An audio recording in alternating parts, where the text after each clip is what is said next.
As we begin this morning, I just want to take this opportunity as this year draws to a close to thank you for the privilege and the great honor that I have to be able to stand before you most Sundays and help you in a small part in your walk with God. I don't ever take that lightly. I just love teaching God's word and preaching it when given the opportunity. And it means so much to me that when I hear all your support and how you've helped me yourself and by your prayers and your comments. And while I don't talk to you enough individually, I just want to thank you from the bottom of my heart. My wife as well.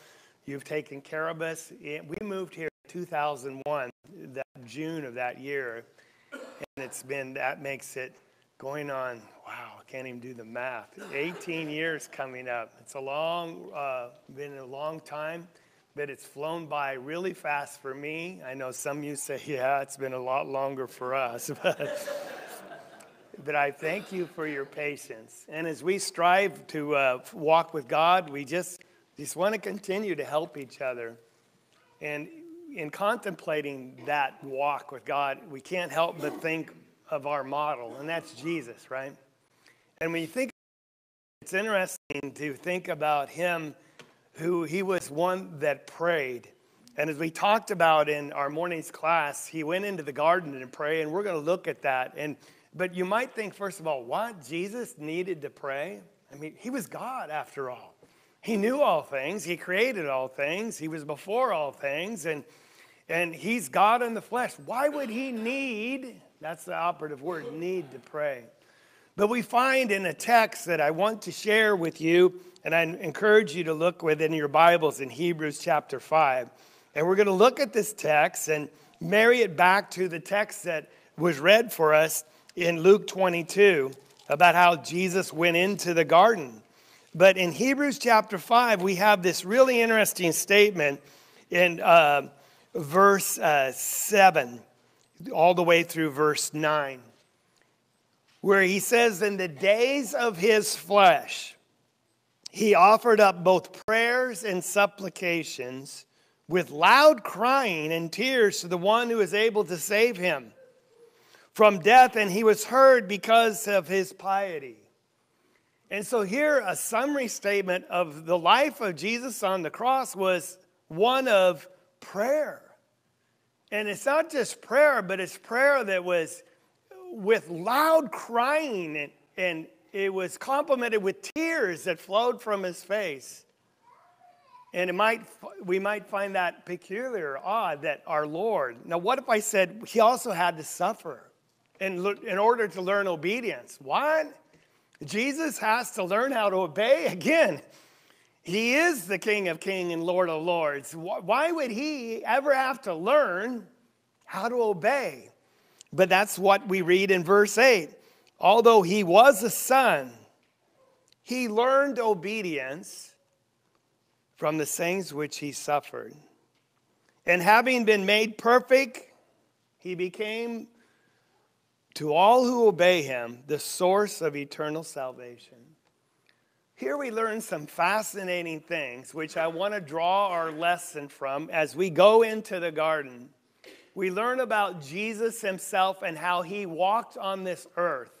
And maybe it's things you've never thought of, and hopefully it's things now that you can relate to as we consider Jesus not as God, which he is, but what he became, the Son of Man, when he was born on this earth. And so when we say he went into the garden, we know that happened in our text in it's the Garden of Gethsemane. We've been studying now the book of Mark, where after the Passover supper, he takes his disciples into this Garden of Gethsemane.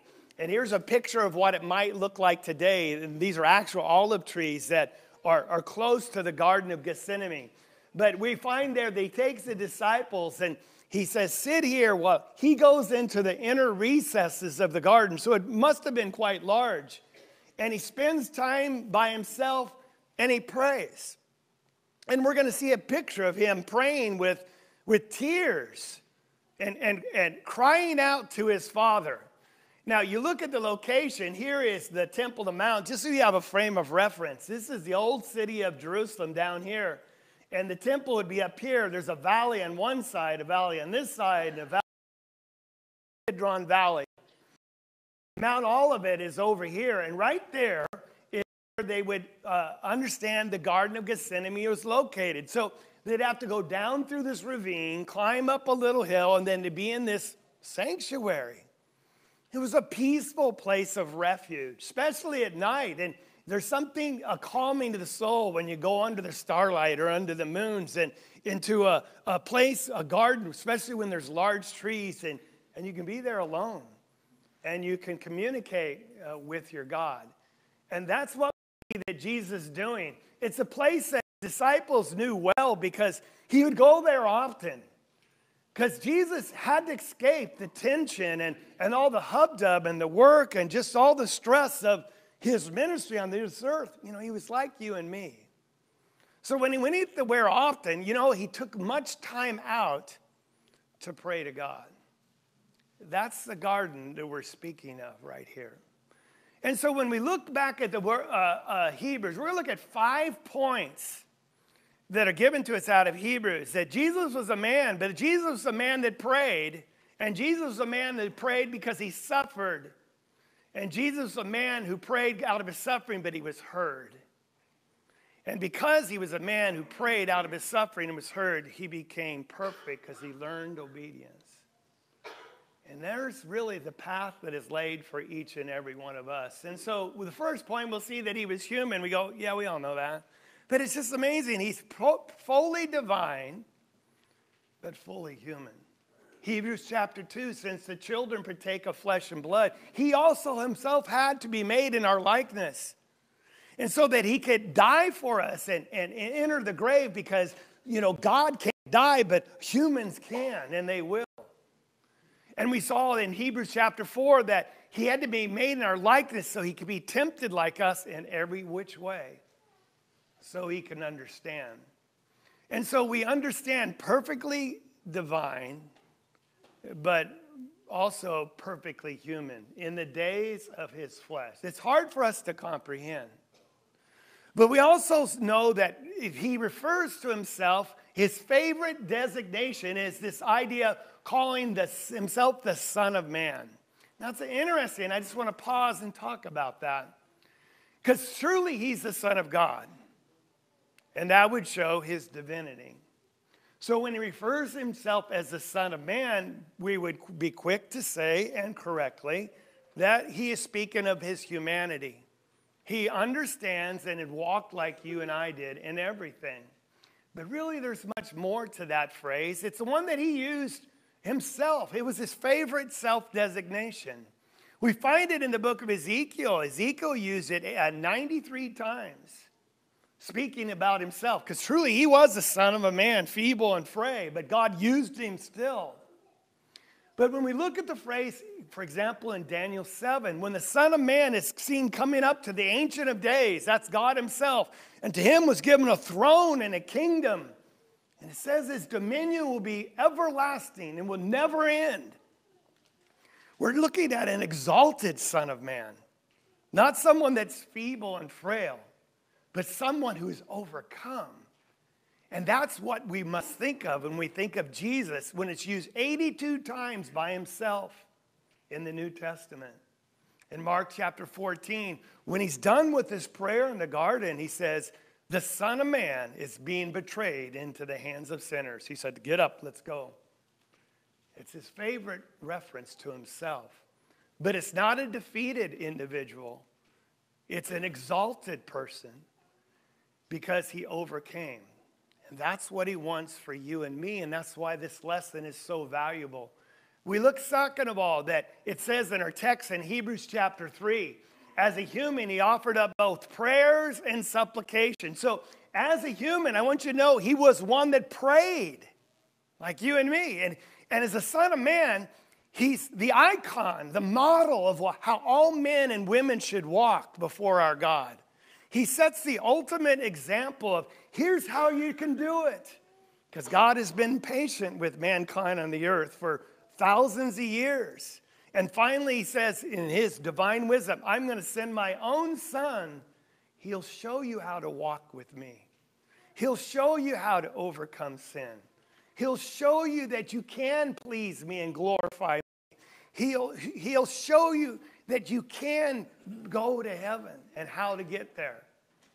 And so he's the icon of many ways. And as the icon of what it means to be man or a woman or human, he says, you got to pray.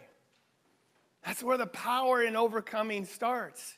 And so we see that Jesus goes into the garden and he's going there to pray. His life is punctuated with prayer. And tonight we're going to look at the series of prayers that Jesus gave.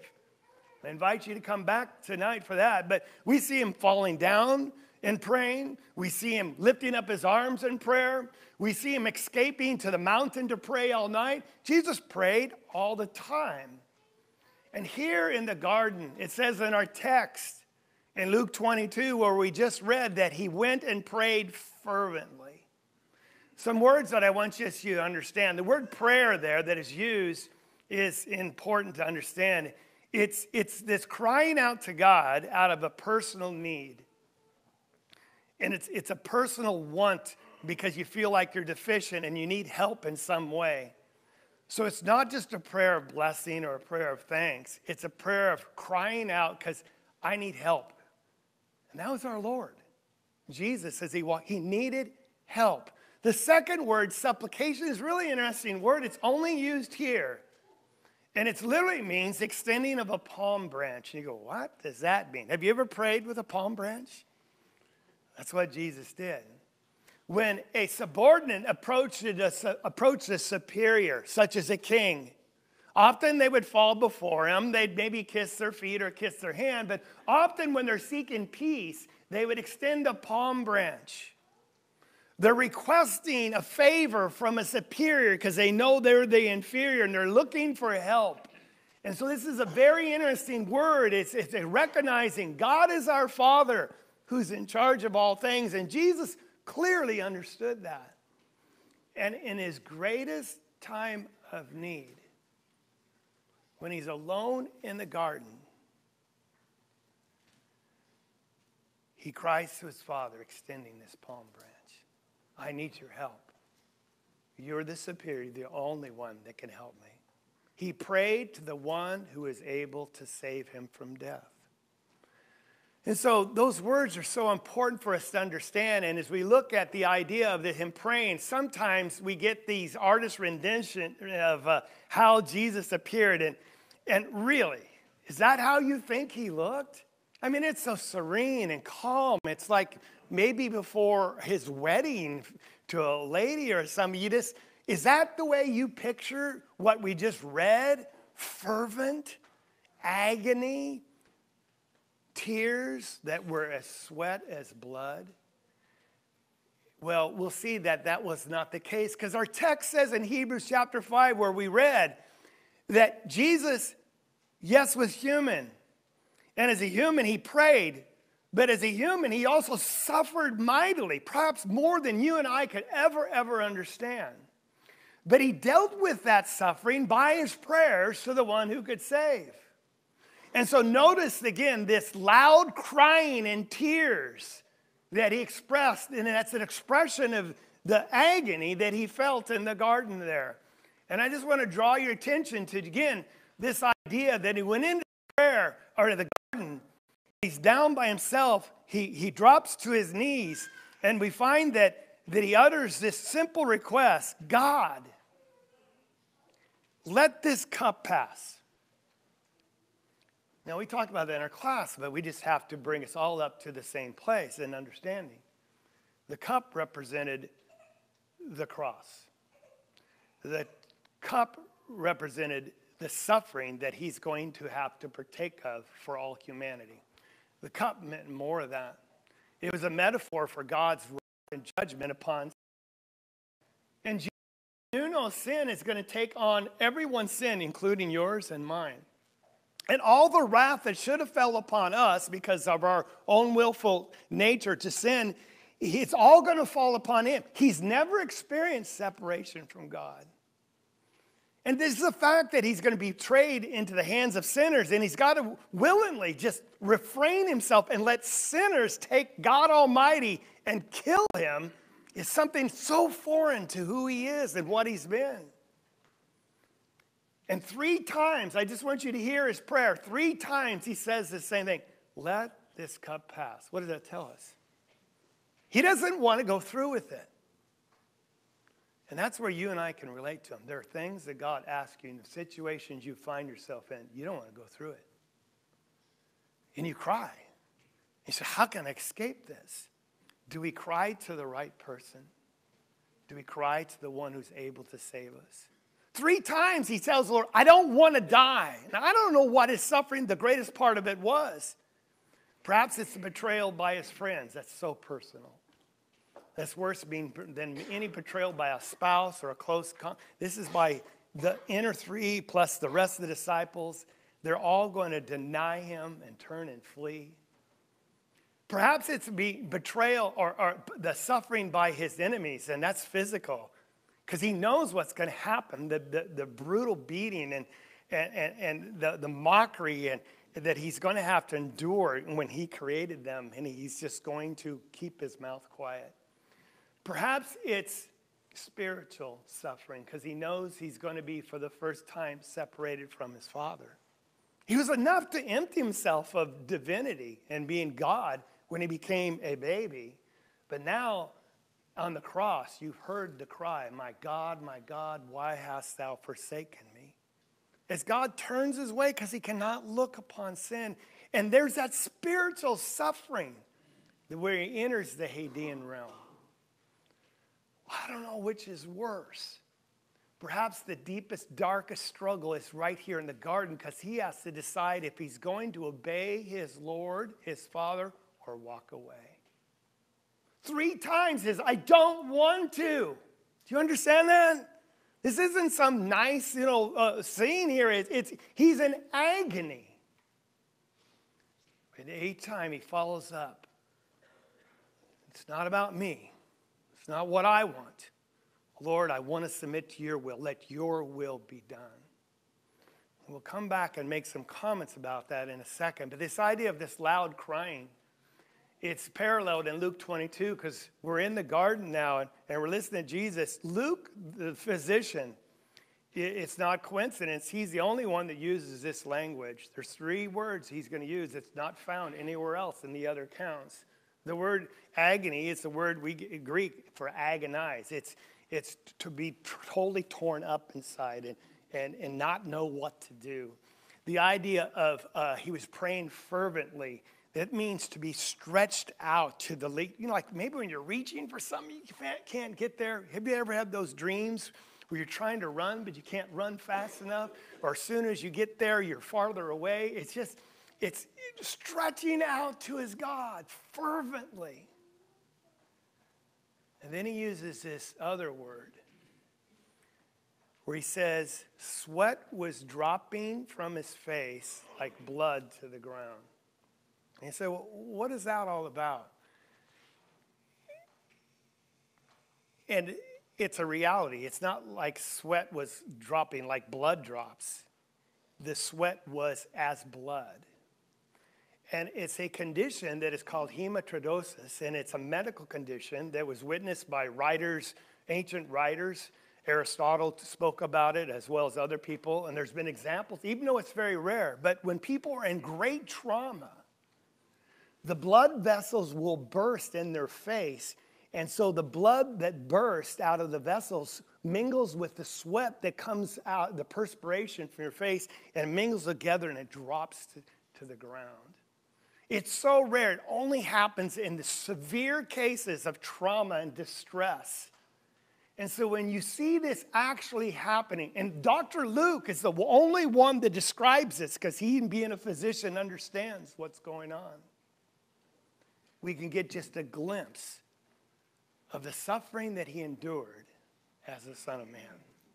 You say, is that real? Does it happen? We see that people today, Discover magazine talks about it. Here's a picture with their eyes wide open, but blood oozing out of their face as the capillaries burst out of the stress. And here another picture of a person. You can see the reddish sweat dropping or flowing from their face. It's a real condition.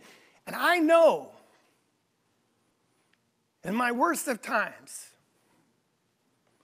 I've never experienced anything like this. And I try to think back, looking back, have I ever cried out with loud tears? I know that when Jesus came upon Lazarus in that scene when his good friend had died, people were wailing then and lamenting, weren't they? And when Jesus took it all in, we find that even Jesus wept. Took me back to one significant time. I'll share it with you if it's okay. When my father died. My father died, I think, as a younger man, and I feel cheated in many ways, but that's life. That I didn't get to know him in his older years, and my children really didn't get to experience their grandfather, to go fishing with him or go hiking with him. Living in Idaho at the time, his end was always falsely announced because we thought, oh, this is it. And I'd rush down with my wife and sometimes with the kids to McMinnville, all the way from Idaho, and he'd recover, we'd go home. That happened 2 or 3 times. The last time, this is it, I came down, and he lingered, and he lingered, and was back at home. She couldn't miss work, and the kids had to be in school. 10 days, I slept in the same room as my dad as he just lingered. And I thought it was okay because you process all that. And I remember Scott Hafer and his wife, Carrie, were there the day that he finally passed. And I was with him 24 hours a day. I walked out of the room, and he died. I came back in. sorry. And I couldn't believe I wasn't there for him when I wanted to be when he died. And I came out of the room, and I wailed. The word loud tears, it's a strong man. It's a loud cry. And I remember it was, ah! And I think I scared Carrie and Scott. I scared myself. And I just started weeping. And where did that come from? I can't imagine what Jesus went through. He suffered. But he suffered in his prayers because he's going to the right person that can make a difference. And when it's all said and done, we know he did the right thing. Jesus was heard in his suffering, in his prayers as a human. It says in our text, because of his piety, he had the right attitude. Now that's just interesting. Piety is reverence. It's the proper attitude towards God. We see it expressed when he says 3 times, it's not about me, let thy will be done, not my own. And he said, in Matthew's account, it's interesting, he said, Lord, if your will can't be done without me taking part of this cup, he said, well, then let's do it. And it's very interesting. He put God's will before him, and he understood for God's purpose to be achieved, he had to do it. He said, let's do it. When he saw the bigger picture, not got enmeshed in the moment, and sometimes the storms about us are so raging and it's so dark in the moment, we can't see the big picture. But in prayer and talking to God and crying out to him, he sent an angel to him at this time. Did you realize between the first and second time, he sent an angel? And that angel strengthened him. When you have no strength, God will be there for you. And that's where we find the power and strength to overcoming by praying and crying and falling our face before him. And when you see the bigger picture and you have God's perspective, you're going to find the boldness to obey him. And that's why it can be said when we bring this all to a close that Jesus learned obedience by his suffering. Because it's easier to obey when it's something what you want to do. So, people brought over a gift and they sent it to the door before Christmas, and by one of the kids. It was really cute, and it's a covered plate, and we didn't open it till Christmas Day. And it's gingerbread cookies. They're the most beautiful ones, iced and everything. And then there's this big popcorn ball made with coconut and nuts. And I'm on a keto diet. Thanks a lot, Nathan. And I have a choice. Am I going to obey my diet or eat those cookies and eat that? I love coconut. What are you going to do? It's easy to obey if Ann said, hey, go ahead, it's just the holidays, take a break, go ahead, eat it. Sure, wife, it's easy to obey when it's something you want to do, right? When is it difficult to obey? When there's potential suffering, some type of rejection. It takes sacrifice of time or money or person or energy or sleep.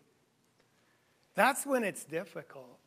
So we really, as humans walking on this earth like Jesus, don't really learn the value and really truly out obey until we are forced to suffer. When you're given a task to do as a child, that takes a lot of energy and it hurts your back, and you have to not play with the other boys but do the job that your dad asks you to do. It's by suffering you learn self-discipline and the work effort, and you learn how to obey. And that is where Jesus learned obedience. And by doing so, he became our author of salvation. He says he became perfect. That word means complete. He's full grown. He's been through it all, and now he understands. I don't think any of us can say that I've suffered like Christ. And so I can go to Christ to find help in the time of need. So when we bring it all to close, we find some interesting things here. That Jesus was a man, yes. He's a man just like you and me. He understands everything we're going through to the nth degree, because none of us have ever been asked to die on the cross. None of us have personally been rejected by our friends like he did. None of us ever had enemies physically torture him like he did. None of us have felt the alienation spiritually like he did. He understands. And so when we talk about going into the garden, all he asks us is to obey him. He's the author of salvation, to obey him. He said, I just want you to keep on watch, keep praying. He went back and found them asleep. In his darkest hour, but all in their time of need, because they don't understand what lies ahead of them, they failed because they couldn't obey our master. So let me just say this. When I was in the Garden of Gethsemane, Wayne asked it when I was in Israel, did I get a chance to go to that area? There is a Garden of Gethsemane now. And is it in the exact same spot? We don't know for sure. But there's large olive trees. It's a private garden. You kind of enter through a gate. So in our mind, it resembles exactly what we did. It's across the Kidron Valley, and you walk into it, and you're alone. And we were in perhaps, I think, the middle of our second week of our tour around the country of Israel. And I know emotions are running high because you see all these sights, and you experience where some of the apostles walked and where Jesus was born, and the Sea of Galilee, you've been out on ahead like he was, and when a storm, and then you walk into this garden, and all this hits you. And I found myself finding a tree, a big fat trunk, and some of them were quite big, these olive trees, hundreds of years old. And I kind of hid around behind it so I could fall to my knees. I just found myself crying. And I don't know why. Yeah, I do. You know, events in my life, just the whole struggle of walking on this earth before God, trying to be blameless and knowing that you're not. The events of just all the wonderful things we're seeing, and knowing we're in the place as close as it could have been where Jesus suffered as the Son of Man. And perhaps for the first time, I felt like I could really identify with who he was and find that I could find strength through him where I can't find it myself. So it's easy to go in the garden. It's easy to walk into a beautiful park where it's serene and there's flowers perhaps and big trees. And that's where Jesus took the 11, didn't he? And it's easy because we find solace, we find comfort, we find relaxation, we find some peace for all the spiritual tension that's going on in our walk in the world. And a lot of people find it easy to go into the garden. But I want you to understand, God is asking you to go into the inner recesses of the garden.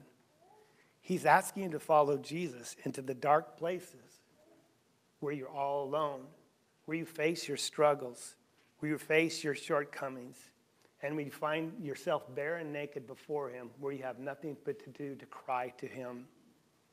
And it's when you cry to him and you pour your soul out before him on a regular basis, that's where we're going to become closest to him and find the strength we need from the one who is able to save us from death.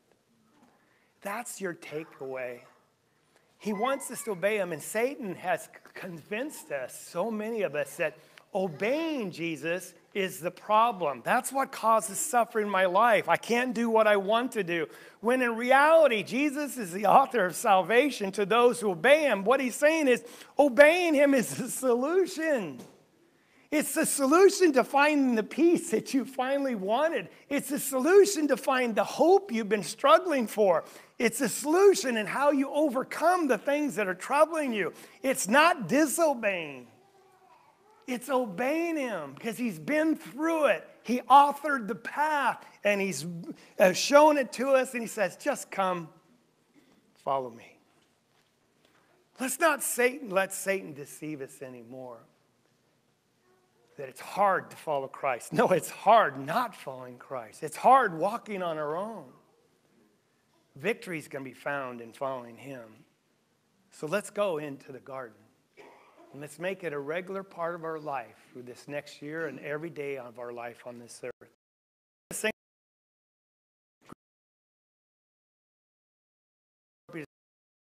In the Bible, we read of a beautiful prayer, by Jesus himself. And it's a song about him going in the garden. If we can help you as we bring this year to an end, if there's something in your life or you've never become a Christian in the first place, why not end this year correctly? If you've been running from him rather than to him, this is the time to make your needs known. If you want to do it privately, come talk to me. If you want to do it publicly, won't you come as we stand and sing?